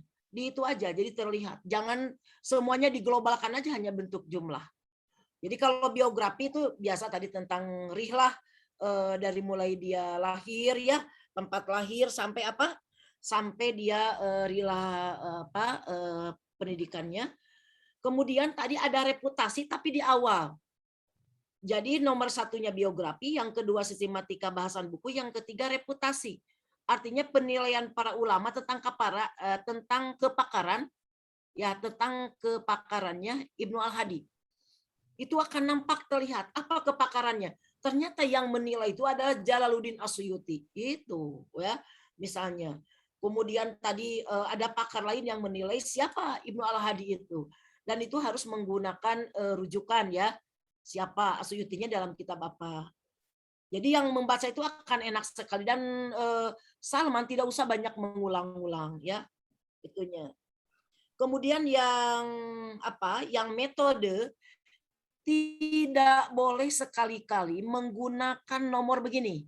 Hadis ke-1, ke-2, ke-3 tidak boleh itu sebagai subtema. Semuanya nanti ya. Itu tidak menarik dan tidak bermarketable kata Ibu. Ya. Jadi ada mungkin kalau anak IAT begini judulnya teh. Surat Al-Imran ayat 87 naon 87 teh kan tidak paham atau apa. Surat Al-Imran 87 bikin di atasnya pakai sub yang jelas. Misalnya karena saya mengambil tentang fitnah di dalam Al-Qur'an, sub satunya tadi tentang fitnah itu adalah ujian. Yang kedua, fitnah itu adalah sebuah kekufuran. Fitnah itu adalah berending siksaan. Misalnya, itu kan terlihat. Mungkin di nomor 1 fitnah adalah sebagai ujian, bisa beberapa ayat kan, bukan hanya Ali Imran saja. Ini sebagai gambarannya. Sampai sini paham, Salman? Paham, Bu, paham. Ya, jadi tidak usah banyak ini. Jadi di metode kritik itu 1. Ibu baca di kesimpulan kamu sudah bagus, tapi di bahasan jadi pabaliut, Ibu. Ya, di kesimpulan misalnya. Di metode kritik itu ada prolog dulu sedikit. Jadi ada 2 tadi studi kritik yang dalam itu ada yang berhubungan dengan matan dan ada sana, berarti nomor 1-nya adalah matan. Apa yang masuk ke matan kritik hadisnya? Dinampakkan dalam subjudul ya. Untuk sampel contoh tidak usah tadi banyak-banyak, maksudnya tadi akan mewakili aja sebagai sampel-sampelnya. Misalnya tadi di dalam kajian matan bahwa Ibnu Al-Hadi itu misalnya tadi menampilkan asbabul wurud dalam kajian hadisnya. Buktinya mana? Nanti di dalam nomor 1 itu. Silakan nomor 2, nomor 3, nomor 4 hadisnya silakan, dan di bab apa saja juga boleh. Menurut Ibu, karena yang akan dinampakkan itu adalah bukan almiahnya yang akan ditanya orang, itu adalah metode kritiknya, karena mata kuliah kita adalah metode kritik. Ya. Boleh perkataan Ibu, analisis Ibu dikritik oleh yang lain ya. Karena ya, Ibu ada juga manusia biasa. Ya jangan begini, kalau ngintip Bu Dadang kan nilai saya berkurang, tidak. Ya, tidak berpengaruh. Jadi metode kita kayak tadi di matan itu 1, misalnya tadi tadi ada sebab wurud. Kemudian yang keduanya tadi apa sih? Mengumpulkan redaksi hadis yang 1 tema misalnya. Bentuknya mana? Di sampel kasusnya. Oh, di bab ini. Muncul kan kelihatan. Nomor 3-nya apa? Di ketik matannya, buktinya misalnya. Sudah beres matan dengan berbasis contoh, pasti harus berbasis contoh. Di tesnya juga nanti harus berbasis. Ibu sangat mencoret-coret kalau membuat statement tapi tidak berbasis contoh, karena ini adalah studi kitab. Di sanad mungkin ada sedikit prolog juga, lebih apa? Lebih terinci dan lebih tajam pemikiran Ibnu Al-Hadi ketika tadi mengkritik sanad. Di antaranya kritik sanad adalah 1. Misalnya tadi menurut Salman yang Ibu dengar tadi, kritik sanad yang pertama mentahriz. Ya, tahriz sebagai awal kritik sanadnya. Jadi bikin kalimat saja. Tadi tahriz sebagai kritik awal sanadnya. Atau 1 mentahriz aja dalam ini, mentahriz. Itu terlepas tadi tahriznya mau detail, mau menengah, mau ini silahkan. Yang penting beri deskripsi di dalam apa yang dimaksud mentahriz di dalam kritik sanadnya Ibnu Al-Hadi. Oleh Said kan oleh Salman kan nanti dideskripsikan, dinarasikan dalam bentuk kalimat, ya. Setelah narasi pasti contoh kan, mana walaupun tadi menurut penjelasannya tidak semua tampilan hadisnya selalu berbasis tahriz atau semuanya, Ibu ini ya. Itu kan ya dinarasikan saja. Dan itu yang contoh ada tahriznya, coba nampakkan. Cari contoh yang tadi yang substantifnya saja. Cukup 1 aja juga ini menampilkan. Kemudian yang kedua, misalnya tadi bentuk kritik sanad yang kedua ada misalnya mengkritik para perawi. Nah, ini sudah masuk ke penjarohan dan takdilnya. Jarh wa ta'dilnya kan masuk. Artinya tadi ada kritik jarh wa ta'dilnya, menilai para rawi. Nah, ini ya, ini tampilkan juga mana ininya. Jadi yang tampil itu bukan nomor-nomor hadis, tapi metode kritiknya. Ya, metode yang tampil itu metode kritiknya dan berbasis contoh. Enak deh kalau Ilan tadi membaca begitu. Jadi tanpa banyak dijelaskan Salman, saya sudah bisa menangkap ada 6 tuh kritik sanadnya. Wah, luar biasa. Dan ini bisa dibandingkan tadi dengan ulama yang lain. Misalnya tadi ada kritiknya itu berdasarkan tadi penukilan dari para ulama. Nah, itu juga harus ditampilkan. Beda dengan tadi yang independen dengan yang menukil. Jadi beliau menampilkan penilaian ulama lain tentang kritik hadis ini. Beliau hanya mendeskripsikan kembali, ya bukan tadi secara independen. Nah, ini bagus sekali ya. Itu ya maksud Ibu ya. Jadi tidak usah ada sub-sudut tadi sekali lagi apa maksudnya nomor hadis sekian sekian sekian ya, supaya nampak kepakaran Salman itu dalam bidang hadisnya ini. Dan dijelaskan bahwa kitab Al-Muharrar belum ada terjemahannya. Takut dikatakan Salman itu adalah hanya mengutip kaleng-kaleng kan begitu. Saya menerjemahkan sendiri walaupun memang ada hadis-hadis Nabi yang, tapi kan saya mengungkapkan deskripsi ini adalah hasil karya sendiri. Apalagi belum ada kajian. Ya, nah itu sama kemarin juga keinginan juga yang nampak itu harus dari pemikir kritik hadisnya dari ini. Kalau misalnya tadi ada kekurangan, tidak nampak, dijelaskan saja, nanti pembaca akan menilai. Maksud Ibu begitu, Salman, silakan yang lain mungkin Ibu tadi ke metode penulisan, itu metode penulisan sebenarnya yang Ibu paling banyak di ini, karena setengah kerja yang dapat bisa dipahami juga adalah dari sistematika bahasan yang sistematis. Ya, alhamdulillah walaupun tadi Salman emang materi hari ini piraku tengolotok Tera Salman diulang lagi lainnya gitu ya. Iya, jadi bisa ditanya kembali ini ke teman-teman nanti. Jadi teman-teman di Prodi IH ini tadi bukan tadi hanya tadi memberikan pertanyaan, juga bisa menambah gitu ya, bisa membandingkan, kemudian tadi atau minta mentabayunkan kembali, karena yang saya lihat, yang saya pahami itu seperti ini. Kenapa di Salman jadi beda? Boleh kita meminta tabayun lagi kepada Salman tentang salah satu pakar yang ditampilkan hari ini, Ibnu Al-Hadi. Tentunya walaupun di sampel kasusnya adalah tentang kesyariahan, tapi bukan ke situ. Kita adalah hadis-hadisnya. Ini komentar Ibu itu terlalu ruwet, bisa dipahami atau bagaimana? Bukannya oleh Salman, oleh yang lainnya bagaimana?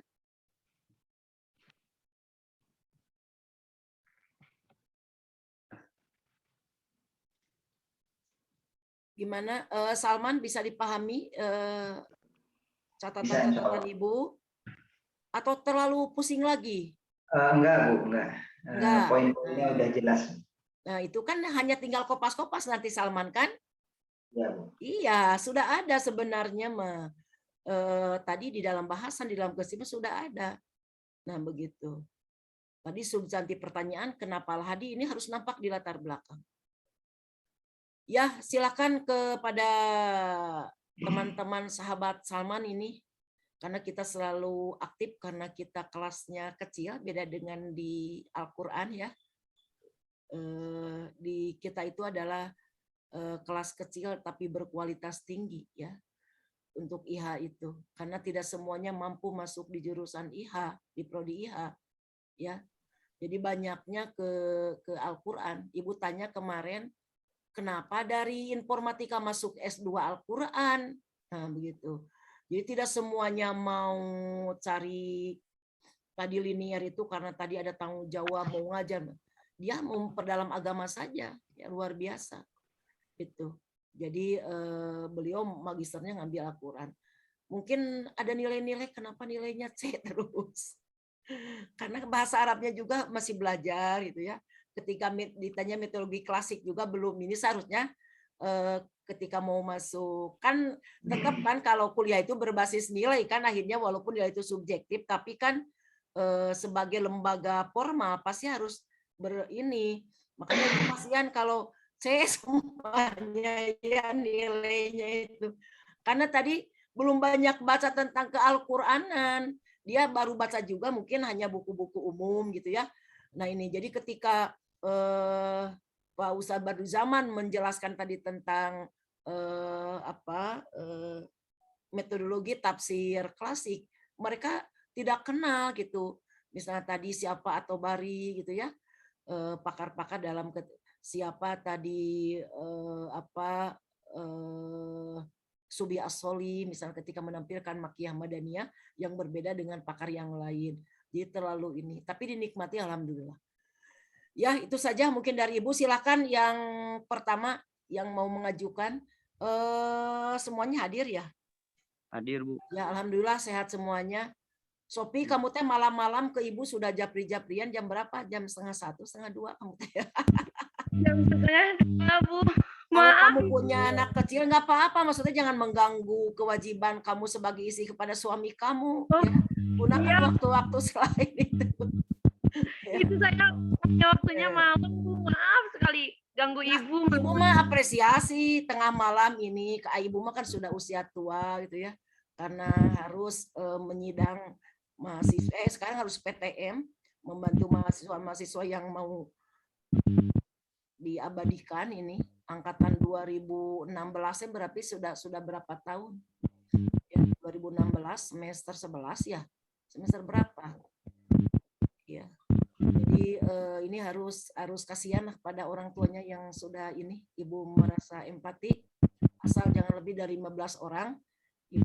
Padahal Ibu ada ngajar jam kedua keasistenkan saja. Ibu akan bertemu dengan teman-teman baik yang pasca ada 1 orang. Kemudian banyaknya 1. Ya, silakan. Dari siapa ini? Dari Ustadz Fikri. Ada pertanyaan? Perlu dipertanyakan kembali ini? Bahasan Saudara Salman ini? Enggak lah, Bu, cukup lah. Oh, Insya Allah. cukup. Udah kerangkum semua sama Ibu tadi, Bu. Udah keduluan. Ya, tadi Ibu udah rangkum semuanya. Saya, Bu. cukup kita. Tidak boleh begitu. Sok, Said. Jadi membuat teman itu kita kalau di IH itu kan saling menilai ya.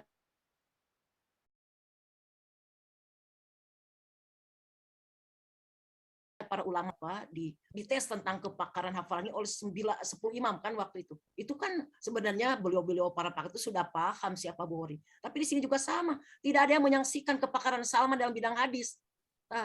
Ya, tapi di sini kita supaya hidup ya kita bertanya. Silakan, Said. Baik, terima kasih kepada Ibu dosen yang sudah memberikan waktu kepada saya dan terima kasih kepada pencerahannya, Bu. Saya juga belum selesai revisi. Harus revisinya karena kita berbasis jurnal nanti. Siap, Bu. Jadi akhir November itu semuanya bersama-sama akan mensubmit jurnal. Ya, silakan. Ini mungkin masukan, nggak tahu tepat apa tidak. Cuman gini kan, Ibnu Abil Hadi itu kan bermadhab Hambali ya, Kemudian sebentar, tadi dikutip nggak bahwa beliau bermadhab itu boleh dikutip boleh. Madhab, reputasi itu dimasukkan aja.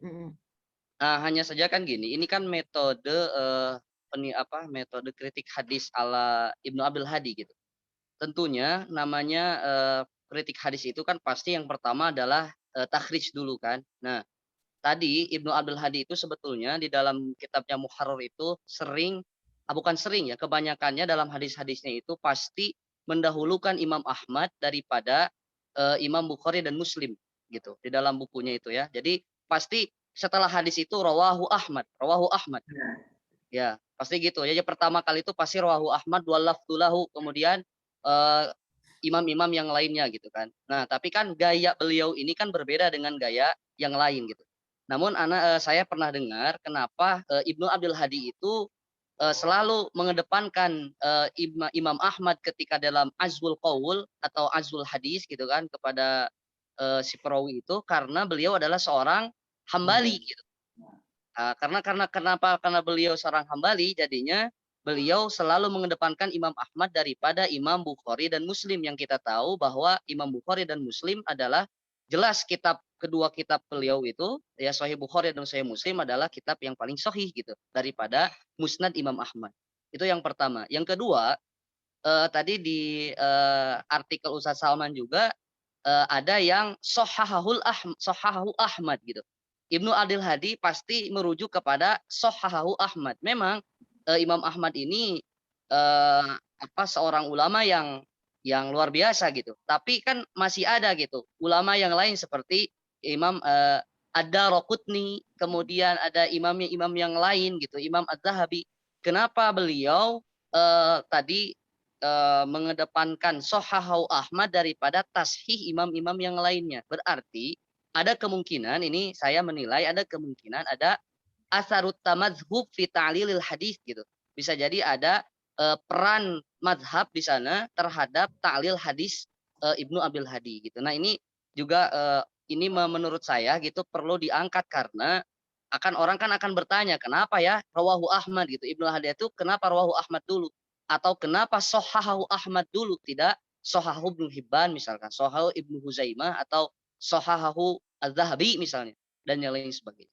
Itu saja sih masukan dari saya gitu. Wallahu a'lam. Ya, terima kasih banyak masukannya, ini bagus. Luput dari saya itu. Ya, Salman nanti dimasukkan bagus ini ya. Ini adalah keotentikan dalam sebuah tulisan itu salah satunya tadi yang diungkapkan oleh Said. Dimasukkan saja nanti di dalam subjudul bisa di sistematika bahasan atau di reputasi boleh. Ya, di reputasi karena nanti ada pengembangan penjelasan juga nanti di dalam metode kritiknya ketika menggunakan studi rujukan kan tadi soal Imam Ahmad. Nah ini ya. Dan kita juga tidak bisa menghilangkan nilai subjektivitas ya masing-masing walaupun tetap tidak boleh dijadikan sebagai standar utama. Ya, misalnya tadi maksud Ibu tadi begini kalau Ibu ya bicara tadi tentang pengamalan ibadah tidak boleh berdasarkan rujukan fikih kebijakan ormas. Maksud Ibu bisa paham nggak? Nah, orang NU tidak kunut, nah seperti begitu ya. Kan kamu Muhammadiyah tapi mengadakan istighoshah. Nah, begitu. Jadi ada apa? Ada sekat-sekat hijab itu kan tadi sebagai rahmatal lil alamin yang jadi hilang. Ya. Ya, jadi tidak boleh tadi berdasarkan fikih kebijakan ormas. Jadi ormas itu ya kan dinamis tuh. Dulu misalnya Persatuan Islam sangat ketat dalam menentukan badal haji, tapi sekarang sudah dinamis. Muhammadiyah dulu yang anti, maaf ya tanda petik anti muludan. Sekarang kok pakar-pakar Muhammadiyah jadi pembicara di salah satu kegiatan Maulid Nabi misalnya begitu ya. Jadi ini di ilmu hadis itu perlu tadi ada wawasan tentang tadi Islam dan budaya ya. Islam dan budaya karena budaya itu adalah dijadikan sebagai standar nanti dalam mengintervensi mensarah hadis juga ya tentang sarah hadis tentang jalabib itu pasti mengacu pada jalabib yang ada waktu itu ulama hidup pada waktu itu termasuk tadi kenapa di Imam Bukhari kok hadis-hadis tentang sanad dari Imam Ali itu sangat sedikit ini kan salah satu tadi budaya atau politik waktu sangat menentukan. Bukan berarti tadi ada kebencian, tidak. Saya yakin Imam Bukhari tidak ada unsur-unsur kebencian juga sebaliknya. Nah ini kembali lagi tadi dimasukkan saja itu bagus ya temuan-temuan. Tinggal nanti dilihat kembali supaya kekuatan informasi saya juga itu harus ditabayunkan langsung ke kitab. Ya masukan yang bagus. Siapa lagi selain Said? Saya Bu, ya silakan Ilan. Mungkin tadi betul Ibu sempat menanyakan apa alasan dibalik pembahasan bab niyah gitu ya. Memang kalau dilihat gitu ya, kayaknya lebih baik ini sebagai masukan saja dari kitab Muharrar itu apakah hanya pembahasan tentang hadis-hadis fikih ibadah saja atau ada yang lain gitu. Kayaknya kalau misalkan ya sebagai perwakilan bab tentang niyah satu hadis dengan yang lain tentang akidah mungkin atau tentang akhlak. Jadi kita bisa kelihatan gitu seperti apa pemikiran Ibnu Abil Hadi ini. Jadi nggak tertuju ketika membahas hadis fikih ibadah gitu tentang fikih gitu. Mungkin itu kayaknya agak lebih kelihatan mungkin. Oh, minta kevariatifan contoh maksudnya Ilan? Iya Bu, betul Bu. Kayaknya ini semuanya kan bab miyah aja gitu. Ya, ini dicatat ya Salman, karena nanti ada penjelasan dari Salman, karena ini bukan kitab jami ya. Nanti dijawab saja, kemudian ditampung aja dulu. Kemudian yang ketiga siapa lagi? Saya mungkin Bu, boleh. Jubair, ya silakan. Mungkin terusan pertanyaan dari Kang Gilang sama Ada. Satu sen? Adia. Nggak ada, laptopnya nggak ada. Keluar.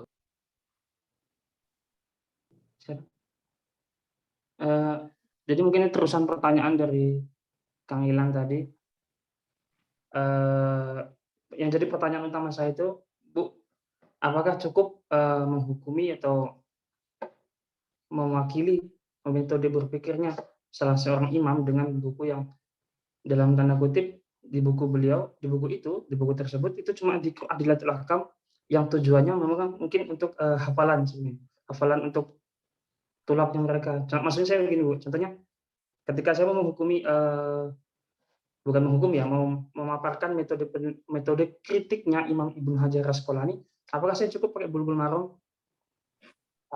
Mungkin apakah kan ada buku beliau yang mungkin nas kritiknya ya disebut nas nakdnya itu, nah apa khusus nakdiyahnya itu yang dari beliaunya mungkin bisa diungkapkan melalui tulisan-tulisan beliau yang lebih besar, contohnya Fathul Bari kalau di Imam Ibnu Hajar Asqalani, atau di apa namanya Talhisul Habir, Imam Ibnu Hajar Asqalani juga punya beliau Talhisul Habir itu karena memang sudah tahrij hadis itu. Makanya mungkin kelihatan banget metode kritik beliau di situ. Nah, Imam Ibnu Bari, Imam Abdul Hadi kalau nggak salah juga punya buku syarh hadis gitu ya, Hasan Ustaz ya. Kenapa mungkin bisa ngambil contoh langsung dari situ dan nas kritiknya beliau.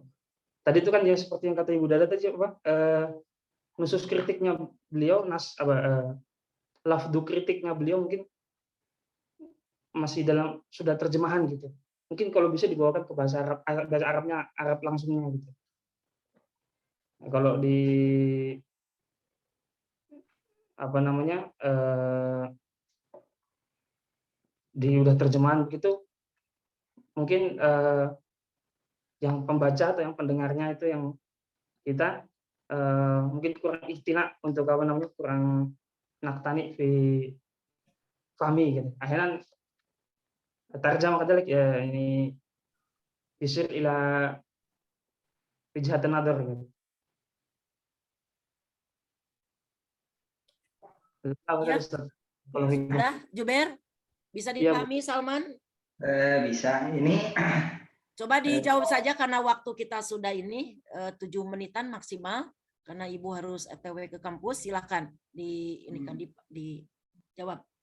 Sebenarnya berangkat ya kenapa kok memilih hadis miyah itu pada dasarnya awalnya itu kebingungan.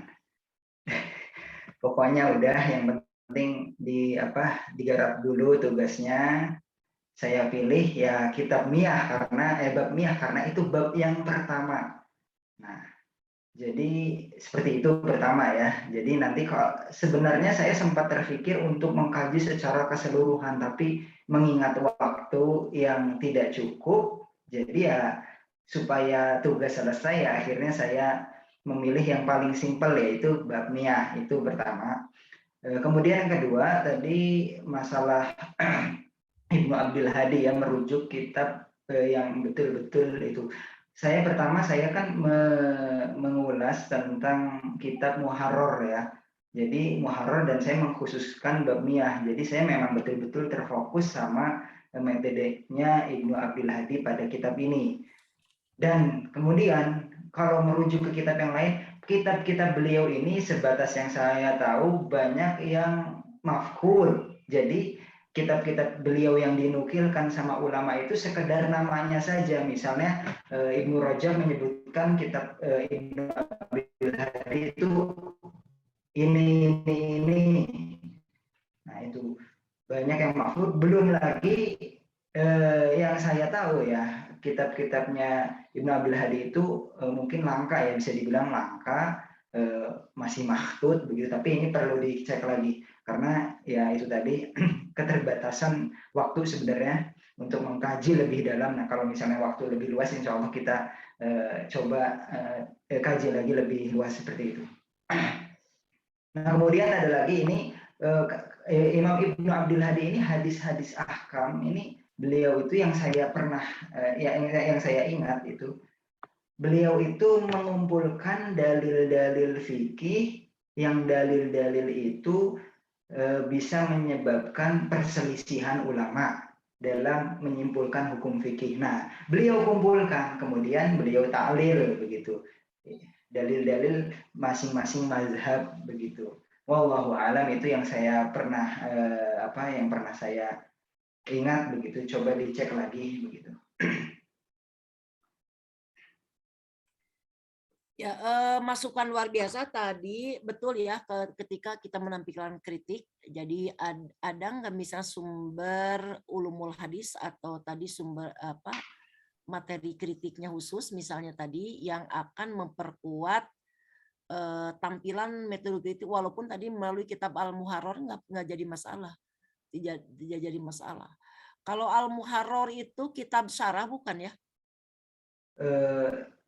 Matan Bu, cuman seperti Umdah dan Bulughul Maram. Kebetulan ini itu kitab Muharrar ini itu waktu kuliah S1 jelaskan saya di bawahnya itu ya. kayak tadi ada tahriznya, ada artinya ada komentar beliaunya kan begitu.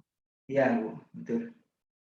Ya, Tapi jadi kan kalau Bulughul Maram kan tidak seperti itu. Maksudnya tadi ada kritik-kritik beliau yang ditampilkan, mungkin ini bisa diperkuat di karya beliau yang lain mungkin yang independen tentang ulumul hadisannya, tapi tetap Al-Muharrar yang ditampilkan. Ya, Al-Muharrar yang ditampilkan ini substantif bagus sekali ya. Nah itu. Jadi insya Allah kata Ibu tadi, karena ini berbasis jariah ilmu lewat jurnal-jurnal, minimal tadi jurnal 4 ya, akan disubmitkan. Makanya tadi perbaikan intinya tadi secara metode penulisan plagiasinya harus, tunitinnya harus diperhatikan ya, tidak boleh lebih dari 30%, kalau bisa 20%. Kemudian secara substansi bahasan ada yang sudah membahas belum, itu juga perlu dilihat kembali di Google Scholar. Kemudian untuk metode penulisan harus mengikuti aturan secara internasional, dari mulai tadi tema, penulis, email ya, dan lembaga itu harus selalu nampak di depan. Cover juga nanti, karena masuk dalam, kalau dalam jurnal itu kan dijelaskan tadi di edisi berapa, tahun berapa, kemudian tadi jurnalnya itu mewakili apa, karena tidak mungkin hadis masuk ke pendidikan nih maksudnya Ibu ya. Walaupun bisa juga sebenarnya, tapi yang dinampilkannya adalah tentang kependidikannya, mengutip hadis tapi tentang kependidikannya. Mungkin kita lebih ke tadi ke kajian-kajian ini ya, kajian teologi, kayak tadi wawasan kalau di Usuluddin, karena itu ada tentang tafsir Quran, tentang filsafat dan tasawuf. Jadi masuk di jurnal-jurnal tadi yang menampilkan pemikiran-pemikiran terutama yang berhubungan tadi dengan keusulan ya. Itu aja hari ini. UTS yang belum diperiksa siapa ya? Ibu akan memeriksa karena minggu depan siapa yang akan tampil? Nah ini kan menjadi nilai UTS itu tulisan dan presentasi ya, nilai UTS nanti Ibu akan sharekan. Makanya tadi kita ada perbaikan-perbaikan tadi untuk menghasilkan nilai yang terbaiknya untuk semuanya. Kalau tidak ada ini berarti pertemuan Juber ya, tentang urgensi. Ini sebenarnya terlalu umum Juber, mau dikemanakan ini? Kalau pengitiban itu terlalu makanya terlalu praktisi, ini kurang bagus. Saya kemarin kirim file ke Ibu. Oh, udah ya. Cuma kayak akwal ulamanya gitu jadi nggak terlalu dikhususin Bu. Jadi saya masih Maksudnya bingung belum begini, mau dikhususin sudah kemana. tentang urgensi berarti aksiologi itu sebenarnya kita tidak boleh bicara tentang urgensi. Ini temanya tema hawa nafsu ibu dada aja, ini tidak usah diikutin kayak gini. Oh, kalau berarti boleh. Tidak boleh dibicara di aksiologi sebenarnya ya. Kemudian itibar lagi ya. Itibar mau apa ya? Itibar itu hanya menampilkan skema saja, maksudnya tadi lebih ke ini mungkin ke epistem. Jadi tidak usah boleh tema-tema karena ini di oleh Irlan didesak harus sekarang, jadi ini boleh dikritik judul-judul juga ini. Artinya menampilkan iziar sendiri ya. Siap-siap Bu, insya Allah. Berarti insya Allah nanti saya rubah judul ya Bu ya. Apa Bu?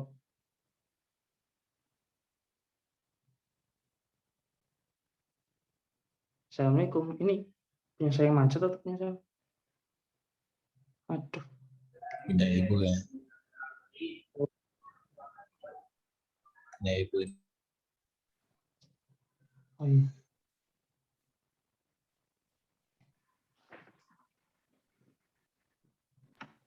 Ini saya yang Sama semua. semua ya.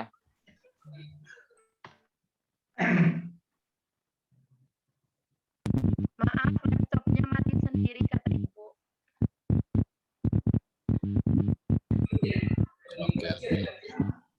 Udah ini ya. Lanjut ke mata kuliah berikutnya nih. Mata Masih kuliah saya berikut. presentasi. Oh gitu. Presentasi lagi. Lanjut. Mantap kayak saya kemarin ya. 2 kali. Kayak saya. Aduh. Aduh. Belum ada linknya. Tuh. Salman udah keburu keluar. Linknya belum dikasih. Nyiapin Apa katanya? Oh, udah selesai ya?